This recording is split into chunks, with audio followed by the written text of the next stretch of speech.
Hello, it's time for Jello Tester. You might be wondering where I am. I am in my office. This is my office. Please enjoy. That's my ironing board. This is my desk.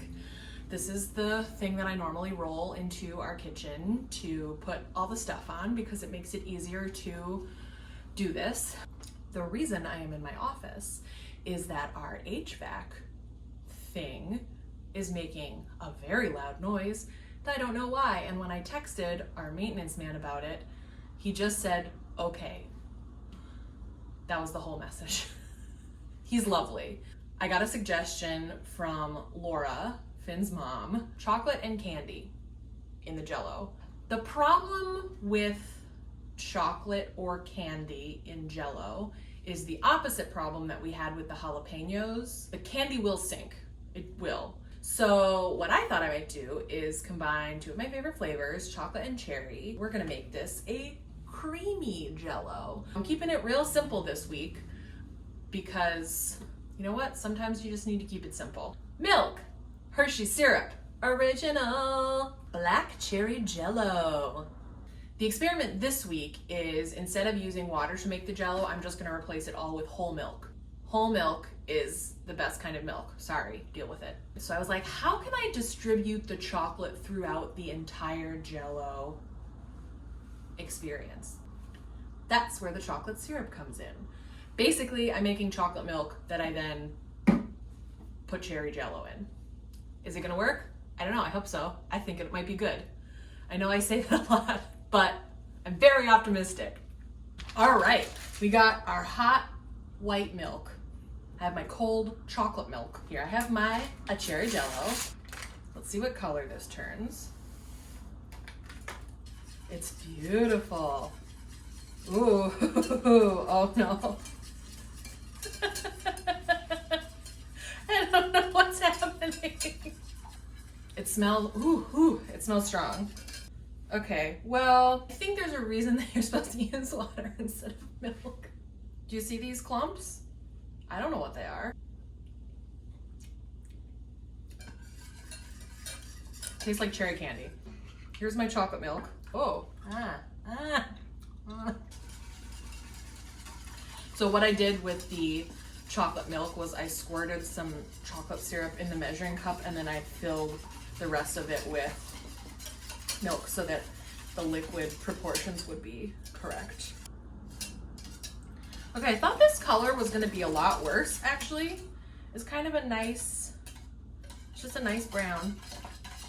I thought it might turn a little gray, but that red in there really works wonders. These heart-shaped Le Creuset ramekins are gonna be my molds this time because I'm not gonna use a too big mold. I need some little molds, that's what I need. And these are close enough. I'll leave these to belong to my former roommate / best friend, Stephanie, and she abandoned them when she moved. Let's pour these guys in.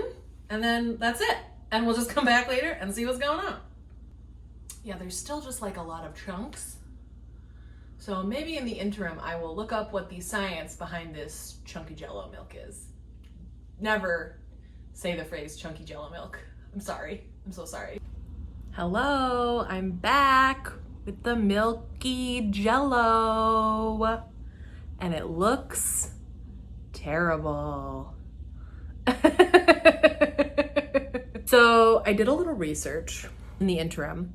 I know you're probably thinking, why didn't you do the research before? That's not how this works. I just do things and then I see why whatever happened happened. So here it is. The main problem here is the gelatin really needs to be dissolved in water, not milk, because it takes longer to dissolve and it causes problems, obviously. I actually found a couple of recipes for a Mexican dessert called gelatina de leche, which you can probably figure it out what that is, milk gelatin.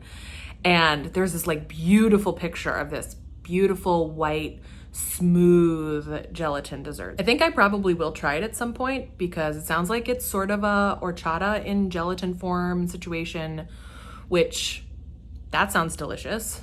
What if I put rum in it? I don't know. And all of the recipes across the board had the gelatin being dissolved in water, not milk. So That's obviously part of the issue. But what we're supposed to do right now is try this. Oh, it smells like, it smells like the chocolate marker, the like Mr. Sniff, Mr. Scent. Oh, my timer's going off because I'm making Red Lobster cheddar bay biscuits. Hold on. The biscuits are fine. What were those called? Mr. Smell. Those markers. It smells like the chocolate one of those. So it smells sort of like fake chocolate. Here is the consistency. Beauty. No. It's not super jiggly. It looks more creamy.